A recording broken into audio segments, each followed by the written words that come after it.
Guys, we made it to Monaco again, Monaco 2022, and the Super Yacht Engagement Channel is here.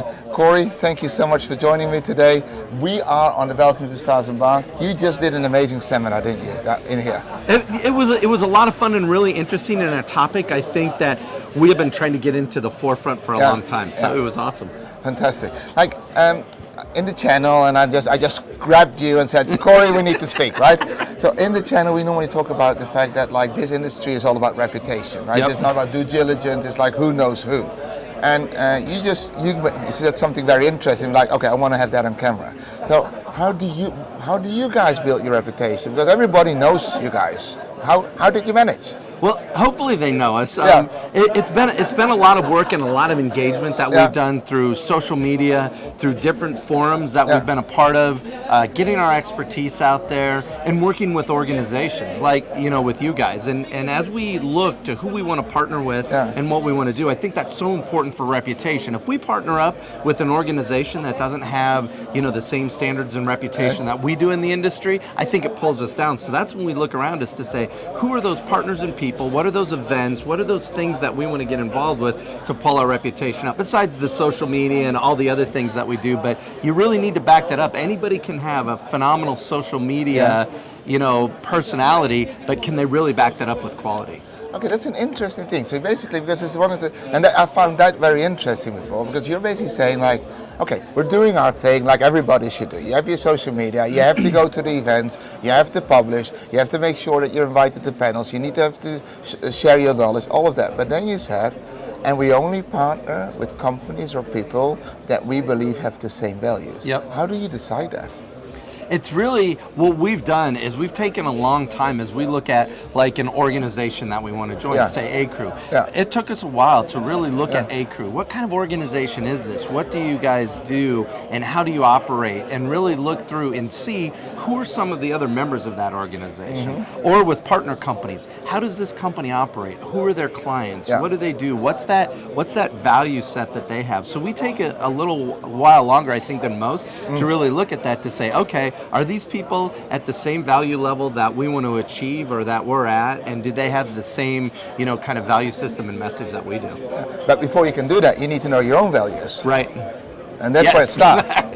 And I'm surprised. I've dealt with a number of companies over the years, and we talk to companies about, okay, what's your values? How do you value your employees? How do you value your clients, your operations? And it's interesting. We've dealt with people that are like, oh, well, we just do this, and we have this product or this service, and no. What's your values? What's the ethos and the underlying part of your company? So that's my recommendation. Is number one is set that, get your team together and say, who are we? What's our value set? This is amazing, right? I mean, I don't even have to talk anymore. Corey will take it from here. How good is that? No, but I agree. But so what will be the key value of Dryad?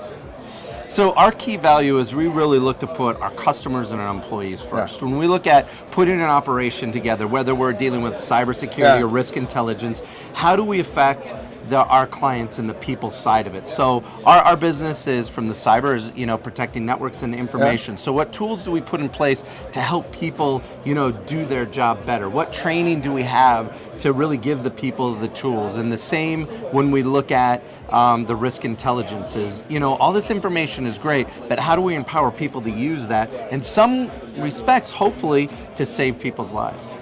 Well, that's a big thing, of course. But before we go into saving people's lives, is you also told me before that part of what you do in your engagement with super yacht crew, because we're very focused on super yacht captains and crew. Either whether they're influencers, decision makers, or buyers, they are an essential part of our industry. We need good crew on the vessels for the future. But you said that you also part of your engagement has to do with training programs. How does that work? So one of the things that we're rolling out this year is a training program for crew members on cybersecurity. And so we have all different kinds of technology and things that we use to protect a vessel and the servers and the navigation system. But the one thing that we've noticed in the industry that's really lacked is the crew training piece, is to be able to, okay, what tools and what training and information can we give to the crew to help them realize, oh, wait a minute, this could be an issue, this could be a risk, I don't want to do that, I shouldn't take that picture with that background and post that on social media. So, you know, a lot of it you think of as common sense, but most people don't put it all together and say, okay, how do we do that? And through crew training programs, we think is extremely important, because the threats, when you look at cyber, they're always changing. You know, we can put a training program out now, and 4 months later, we're redoing it because, you know, the threat vectors are changing. Yeah, I mean, yes, from a technology perspective, no, from a human perspective. Right. Because I think the human factor is the key in cybersecurity. That's what I've all said. I said it's this human factor. What you said. Which picture do you share? I've had these long discussions with, like, and I'm going to got it off with this final question. Do crew wear the uniforms when they go on shore? Yes or no, from a cybersecurity perspective? Wow, I can answer it really yes and no. So I understand from the perspective of being able to promote the boat, you know, who they are and what they're doing. It's great to wear that uniform proud. Like, we wear our company shirts and we're proud of that. But I can also see from the perspective of no. Because depending on who the owner is or who charter guests may be, that could be a leverage point that someone uses to know that, okay, now I know who the crew members are on this boat, and what's that piece, because I know that I could leverage to be able to get in to, you know, cause harm to whatever that may be, maybe a physical harm or cyber or whatever that is. Exactly. So it's really difficult to say, because it's so cool. You see the crew and the crew shirts and everything and promoting, but it's also, okay, from a security perspective, is that the best thing to do? Yeah, I normally tell them, uniforms yes, but take your name tag down. Yeah. It's the name tag that you find you on Instagram. If through Instagram, they'll find you. It's this also, we're not talking cybersecurity, we're talking reputation. Yeah. Okay. Thank you so much, Corey. Great intel. You gave me some. It gave me some interesting. I especially like the way going from values, seeking partners with equal values, and building that way. I think that was my learning of today. Thank you very much, and thanks, thank you for joining the channel. Thanks.